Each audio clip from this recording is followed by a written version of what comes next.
क्या एक कचरे के ढेर में मिला लावारिस बोरा किसी की किस्मत चमका सकता है या उसे सलाखों के पीछे पहुंचा सकता है? कूड़ा बीनने वाले किशन की रातों रात अरबपति बनने की ये दास्तान आपकी रूह कंपा देगी। क्या गलत तरीके से आए पैसे से किसी का भला हो सकता है? जानने के लिए अंत तक जुड़े रहें। सूरज की पहली किरण अभी धरती पर उतरी भी नहीं थी, मगर गांव की सरहद पर बने कूड़े के ढेर के पास एक दुबला पतला शख्स फटी हुई कमीज और हाथ में पुराना बोरा लिए झुककर कुछ तलाश रहा था। उस शख्स का नाम था किशन, वही किशन जिसे पूरा गांव फकीरा कहकर चढ़ाता था। जब भी बच्चे उसे देखते शोर मचाने लगते, देखो कबाड़ी वाला आ गया। वो किसी की बात का बुरा नहीं मानता, बस अपनी नजरें झुकाए चुपचाप वहां से खिसक जाता। उसके वीरान घर में न तो चूल्हा जलता था और न ही कोई उसका इंतजार करने वाला था। बरसों पहले गरीबी से तंग आकर उसकी पत्नी बच्चों को साथ लेकर अपने मायके चली गई थी। तब से उस टूटी फूटी झोपड़ी में वो तन्हाई के दिन काट रहा था। उस दिन भी किशन ने कचरे के मैदान में एक नया कोना चुना। अपनी लाठी से गंदगी को इधर उधर हटाते हुए अचानक उसकी निगाह एक अनोखी चीज पर ठहरी।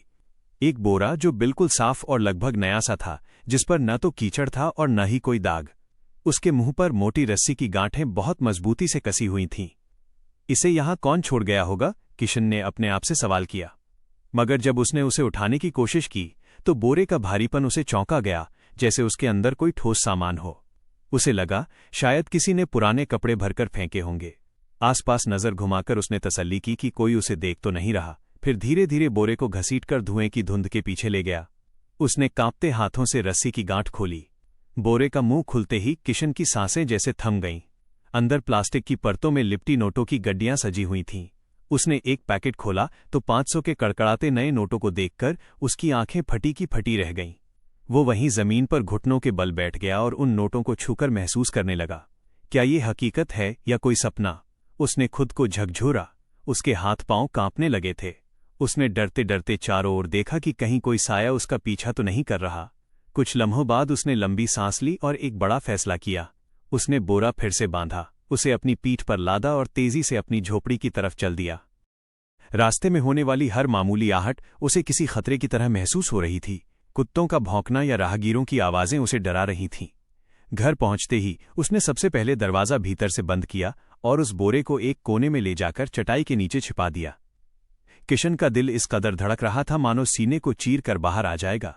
वो बार बार किवाड़ की दरार से बाहर झांकता कि कहीं कोई उसके पीछे तो नहीं आ गया। जब उसे पूरा यकीन हो गया कि वो सुरक्षित है तो वो चटाई के पास बैठा। उसने हिम्मत जुटाई और फिर से बोरा खोला। अंदर की सुनहरी चमक ने अंधेरी झोपड़ी में जैसे उजाला कर दिया। नोटों की गड्डियां बिल्कुल ताज़ा और नई थीं। किशन ने एक गड्डी निकाली और गिनती शुरू की। जैसे जैसे वो गिनता गया उसका गला सूखता गया। सिर्फ एक गड्डी में पूरे 1 लाख रुपए थे। उसने एक मोटा अंदाजा लगाया, उस बोरे में कम से कम 30-40 करोड़ रुपए तो रहे होंगे। ये ख्याल आते ही उसका दिमाग सुन्न हो गया। इतनी बड़ी दौलत कोई साधारण आदमी तो नहीं छोड़ सकता। वो बड़बड़ाया। उसके मन में खौफ की एक लहर दौड़ गई। उसे लगा कि ये पैसा किसी बड़े रसूखदार, किसी नेता या किसी खतरनाक गिरोह का हो सकता है। अगर उन्होंने मुझे ढूंढ लिया तो मेरा क्या होगा? इस खौफ से वो पसीने में तरबतर हो गया। किशन ने फौरन गड्डियां वापस रखीं और बोरा बांधकर मिट्टी के फर्श पर बैठ गया। वो सिर थामकर सोचने लगा। एक तरफ दिल में खुशी का सैलाब था कि अब गरीबी के दिन ढल जाएंगे, वो अपना इलाज करा सकेगा, नया मकान खड़ा करेगा और सम्मान की जिंदगी जिएगा। मगर दूसरी तरफ डर उसे भीतर ही भीतर खोखला कर रहा था। उसे लगा अगर किसी को कानो कान खबर हुई तो उसे चोर समझा जाएगा या असली मालिक उसे जिंदा नहीं छोड़ेगा। पूरी रात वो आंखों में काट दी। सुबह होते होते उसने खुद को समझाया, अगर मैं सिर्फ एक गड्डी निकालकर अपना इलाज करा लूं तो किसी को शक भी नहीं होगा। डॉक्टर के पास पहुंचते ही पहली बार उसे एक इज्जतदार इंसान की तरह कुर्सी दी गई। दवाइयां मिली और डॉक्टर ने कहा कि उसका ठीक होना मुमकिन है। सालों बाद किशन के मुरझाए चेहरे पर एक असली मुस्कान खिली। उसे एहसास हुआ कि ये दौलत उसके लिए कोई वरदान नहीं बल्कि एक कठिन इम्तिहान है। अगले दिन किशन के लिए एक नई उम्मीद की सुबह थी। बरसों बाद उसने आईने के सामने खड़े होकर खुद को निहारा। चेहरा भले ही कमजोर था पर आंखों में आत्मविश्वास की चमक थी। उसने तय किया कि अगर वो होशमंदी से काम लेगा तो उसकी दुनिया बदल सकती है। उसने सबसे पहले अपनी जर्जर झोपड़ी की मरम्मत का काम शुरू किया। बोरे से कुछ रकम निकालकर मजदूर लगवाए और छत की पट्टियां बदलवा दी। कुछ ही दिनों में घर की वह पुरानी महक और सीलन गायब हो गई। आस पड़ोस के लोग ताज्जुब में थे कि ये कबाड़ चुनने वाला अचानक इतना कैसे बदल गया।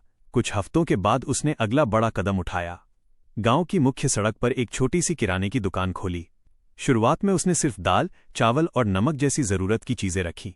वो खुद गल्ले पर बैठता और हर ग्राहक का मुस्कुराकर इस्तकबाल करता। शुरू में लोग आने से कतराए, मगर उसकी सादगी और बर्ताव देखकर भीड़ बढ़ने लगी। दुकान चल पड़ी। अब वहां आटे की बोरियां, मसालों के डिब्बे और रोजमर्रा का हर सामान मिलने लगा। किशन ने इस पूरे सफर में बहुत सावधानी बरती। उसके पास मौजूद वो गुप्त खजाना किसी तिलिस्म से कम नहीं था, पर उसने कभी उसका दिखावा नहीं होने दिया। उसे पता था कि अगर जरा भी ठाट बात दिखाया तो सवाल उठने लगेंगे। करूं? मगर दिल ही दिल में वो जानता था कि उसके पास इतनी ताकत है कि वो न जाने कितनी जिंदगियां संवार सकता है। कभी कभी मोहल्ले की बुजुर्ग औरतें उससे टोकतीं, किशन भैया, तुम तो एकदम बदल गए हो। वो बस एक मीठी मुस्कान दे देता, पर अंदर ही अंदर उसे गर्व महसूस होता कि दुनिया अब उसके बदलाव को सराह रही है। धीरे धीरे उसने अपने कारोबार को विस्तार दिया। कुछ महीनों बाद उसने उस बोरे से कुछ और राशि निकाली और एक बड़ा गोदाम तैयार किया। माल ढोने के लिए एक पुराना ट्रक खरीदा और अब वो सिर्फ खुदरा व्यापारी नहीं बल्कि थोक विक्रेता सप्लायर बन गया। गांव के लोग अब उसे किशन लाल के नाम से पुकारने लगे, जैसे वो कोई प्रतिष्ठित सेठ हो। मगर इस कामयाबी की ऊंचाइयों के बीच एक अनजाना डर हमेशा उसके साये की तरह साथ रहा। रात के सन्नाटे में जब वो उस बोरे को देखता तो ख्याल आता, अगर कभी ये राज दुनिया के सामने आ गया तो, अगर इसका असली हकदार लौट आया तो। मगर फिर वो अपने मन को तसल्ली देता, नहीं, ये मेरी फूटी किस्मत का मुआवजा है। मैंने बरसों की जिल्लत और बेबसी झेली है, ये मेरी सब्र का फल है। मैंने किसी का हक नहीं मारा। वक्त के साथ किशन का व्यक्तित्व भी निखर गया था। जो इंसान कभी सिर झुकाकर भीड़ से बचता था, अब वो सीना तान कर चलता था। उसकी आवाज में अब घबराहट नहीं बल्कि एक ठहराव था। दिन भर वो व्यापार संभालता, शाम को हिसाब किताब देखता और रातों को उस बोरे की छांव में बैठकर भविष्य के सपने बुनता। वो अपने पुराने वजूद को बहुत पीछे छोड़ चुका था, लेकिन ये भी एक कड़वी हकीकत थी कि इस संपन्नता के बीच भी उसके मन के किसी कोने में खालीपन हमेशा गूंजता रहता था। एक शाम जब वो थकान के साथ अपनी दुकान बढ़ाकर घर पहुंचा तो दरवाजे पर उसे दो जाने पहचाने चेहरे नजर आए। वही चेहरे जो बरसों पहले उसे बेसहारा छोड़ गए थे। उसकी पहली पत्नी सुमन और उसके दोनों बच्चे अब उसके सामने खड़े थे। बच्चे अब जवान हो चुके थे, पर उनके चेहरों पर एक अजीब सी झिझक और शर्मिंदगी थी। सुमन की आंखें डबडबाई हुई थीं। किशन, उसने बहुत धीमी आवाज में पुकारा, हमसे बहुत बड़ी भूल हो गई थी। हालात ऐसे थे कि मैं घबरा गई थी। तुम्हें उस हाल में छोड़कर जाना मेरी सबसे बड़ी खता थी। किशन के पांव जैसे मिट्टी में जम गए। एक पल के लिए जैसे वक्त का पहिया पीछे घूम गया। उसे वे दिन याद आए जब बीमारी ने उसे लाचार कर दिया था। घर में अनाज का एक दाना नहीं था और सुमन ने यह कहकर दामन छुड़ा लिया था कि मैं ये भुखमरी नहीं झेल सकती। वो वही काली रात थी जब किशन का पूरा संसार उजड़ गया था और आज वही सुमन उसके द्वार पर खड़ी थी। बच्चे आगे बढ़े और बोले, पिताजी, हमें माफ कर दीजिए, हम अब आपके साथ जीना चाहते हैं। किशन का कलेजा मुंह को आ गया। एक तरफ वो बाप था जिसे अपने बच्चों से लिपट जाने की तड़प थी, तो दूसरी तरफ वो टूटा हुआ मन था जिसे बुरे वक्त में अपनों ने ही ठुकरा दिया था। क्या इनका वापस आना वाकई पछतावा था या दौलत की ये चमक इन्हें यहां खींच लाई थी? ये सवाल उसके सीने में खंजर की तरह चुभा। उसने बहुत ही सधे हुए और ठंडे स्वर में जवाब दिया, जब मेरा हाथ खाली था तुम सब साथ छोड़ गए। आज जब मेरे पास सब कुछ है तो तुम वापस आ गए। क्या ये प्यार है या सिर्फ लालच? सुमन की आंखों से आंसू बहने लगे। नहीं किशन, हम वाकई अपनी गलती पर शर्मिंदा हैं। बच्चों को आपकी जरूरत है। किशन ने अपनी पलकें झुका लीं। उसके अंदर भावनाओं का एक तूफान उठ रहा था। वो जानता था कि माफ कर देना शायद आसान हो, पर उन जख्मों को भूलना नामुमकिन है। आखिरकार उसने कहा, बच्चे मेरा खून है और उनका मुझ पर पूरा हक है। मैं इनकी तालीम और इनके मुस्तकबिल की पूरी जिम्मेदारी उठाऊंगा। मगर सुमन, हमारे बीच जो फासला आ चुका है वो अब कभी नहीं मिट पाएगा। सुमन खामोश हो गई। बच्चों को तसल्ली थी कि कम से कम उनके पिता ने उन्हें अपनाया तो सही, पर किशन के पुराने जख्म एक बार फिर हरे हो गए। दुनिया की नजरों में किशन लाल एक कामयाब शख्स था, पर अंदर से वो आज भी वही किशन था जो अपनी पुरानी यादों और बोरे के बीच उलझा हुआ था। उस रात किशन को देर तक नींद नहीं आई।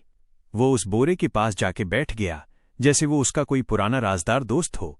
दौलत ने मुझे सब कुछ दे दिया, नाम, शोहरत और एक आरामदायक जीवन, पर क्या ये मेरे दिल को वो सुकून दे पाएगी जो बरसों पहले खो गया था? यह सवाल हवा में ही रह गया और जवाब में उसे सिर्फ दीवारों की खामोशी मिली। कुछ हफ्ते और गुजर गए। किशन का कारोबार अब एक छोटे से साम्राज्य की तरह फल फूल रहा था। उसके गोदाम से गाड़ियां दिन रात माल लेकर निकलतीं और गांव के लोग उसे किशन भाई कहकर पुकारते।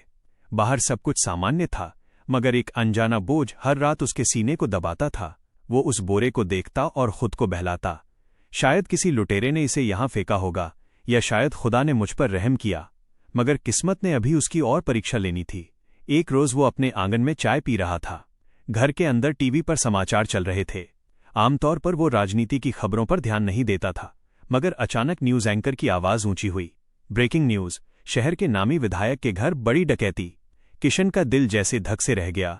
एंकर बता रहा था कि एक शातिर चोर विधायक के घर से करोड़ों की नकद लेकर फरार हुआ था। पुलिस ने जब उसका पीछा किया तो पकड़े जाने के डर से उसने वो रकम कहीं छिपा दी जिसका अब तक कोई सुराग नहीं मिला है। पुलिस उस खजाने की तलाश में दिन रात एक कर रही है। किशन के हाथ से चाय का प्याला गिरते गिरते बचा। उसके जहन में बिजली की तरह एक ही ख्याल आया, वही बोरा। टीवी पर बताया जा रहा था, सैकड़ों करोड़ रुपए अब भी गायब हैं। शायद छोटे बंडल कभी हाथ न लगें, पर तफ्तीश जारी है। वो जुमला उसके कानों में बार बार गूंजने लगा। छोटे बंडल शायद कभी न मिले।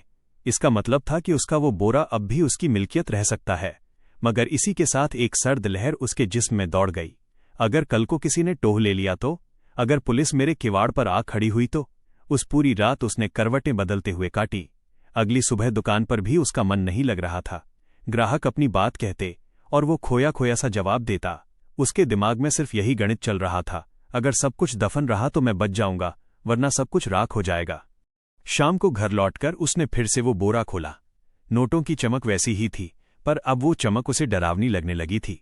उसे ऐसा महसूस हुआ जैसे उन कागज के टुकड़ों में आंखें हैं जो उसे घूर रही हैं।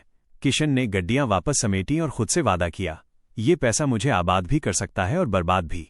उस दिन से उसने एक नया नियम बनाया। अब वो कोई हड़बड़ी नहीं करेगा। बहुत ही कम पैसा निकालेगा और धीरे धीरे उसे निवेश करेगा ताकि किसी की शक की सुई उसकी तरफ न घूमे। पर उसके दिल के अंदर एक गहरा डर घर कर चुका था। अब जब भी वो नोटों को छूता, उसके हाथ कांपने लगते। फिर भी वक्त की रफ्तार नहीं रुकी। इसी दरमियान पड़ोस के गांव से एक आदमी सामान की खरीदारी के लिए आया। उसके साथ उसकी बहन कल्पना भी थी।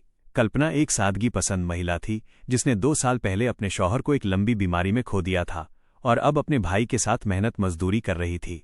किशन ने जब पहली बार उससे गुफ्तगू की तो उसे एक अजीब सी राहत महसूस हुई। कल्पना की बातों में कोई बनावट या लालच नहीं था।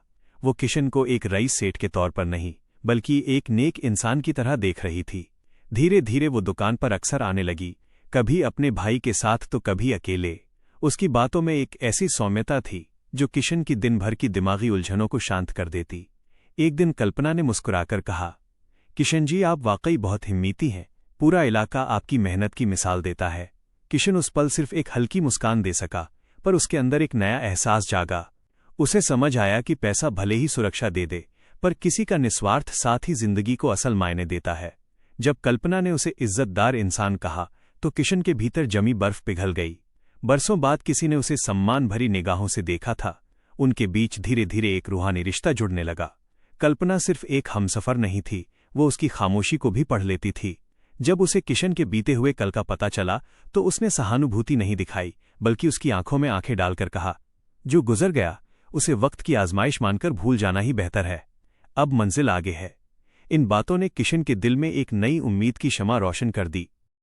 कुछ महीनों के इंतजार के बाद उसने तय किया कि वो कल्पना के साथ अपनी नई जिंदगी का आगाज करेगा। गांव में ये खबर फैलते ही तरह तरह की चर्चाएं होने लगीं। किसी ने तंज कसा, देखो कल का कबाड़ी अब नई नवेली दुल्हन लाएगा। तो किसी ने दुआ दी कि चलो अब इस तन्हा मुसाफिर को भी कोई हमसफर मिला। किशन ने किसी की परवाह नहीं की।